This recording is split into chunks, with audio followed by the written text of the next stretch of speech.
हाँ मित्रों, आज मैं आपको बताऊंगा प्राणायाम क्या है। प्राणायाम, प्राण धन आयाम, दो शब्दों से मिलकर बना है। तो प्राण को क्या है? हमारा प्राणवायु है, हमारी ऑक्सीजन। सांस को के माध्यम से ऑक्सीजन को जितना अंदर हम ग्रहण करेंगे, ऑक्सीजन कैसी शुद्ध,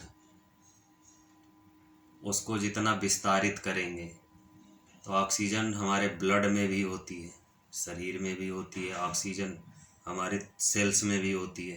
तो ऑक्सीजन का लेवल बढ़ाना या ऑक्सीजन की मात्रा शरीर में बढ़ाना, इसी प्राणवायु को आयाम कर देना अर्थात विस्तारित करना ही प्राणायाम कहलाता है। तो केवल प्राणायाम श्वासोच्छ्वास की क्रिया ही नहीं है कि सांस लेना और छोड़ना ही प्राणायाम कहलाता है, नहीं।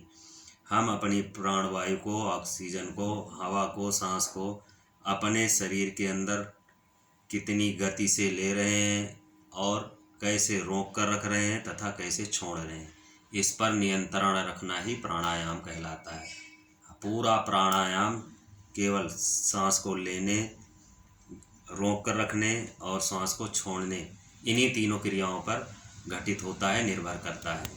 तो जब हम सांस को खींच करके लेते हैं तो उसको पूरक कहते हैं, और रोक करके रखते हैं अपने शरीर के आभ्यंतर वृत्त में, अपने शरीर के अंदर उस प्राणवायु को जितनी देर हो सके हम रोक के रखते हैं तो उसको कुंभक कहते हैं।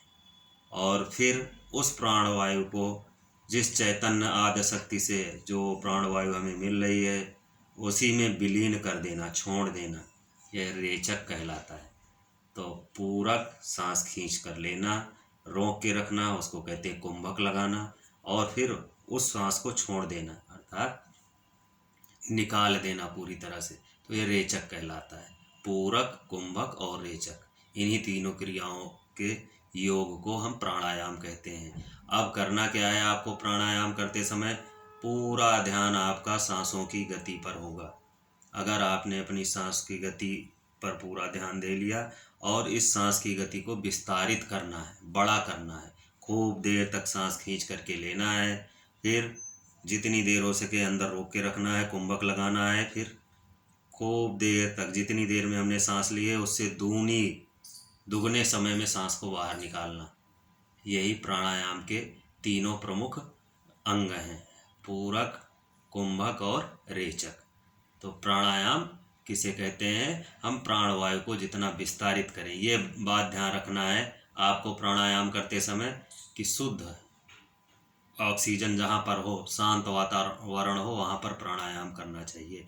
अब प्राणायाम की कई विधियाँ हैं, कपालभाति है, अनुलोम विलोम, उज्जयी, भ्रामरी, उद्गीत है, कुंभक, ओजस क्रिया, बहुत सारी क्रियाएं हैं, अलग अलग तरीके से हैं। उनके बारे में अलग अलग वीडियो में बाद में बनाता रहूँगा। तो ठीक है मित्रों, प्राणायाम कीजिए, स्वस्थ रहिए, मस्त रहिए। धन्यवाद। वीडियो पसंद आए तो मेरे चैनल को सब्सक्राइब करना ना भूलें।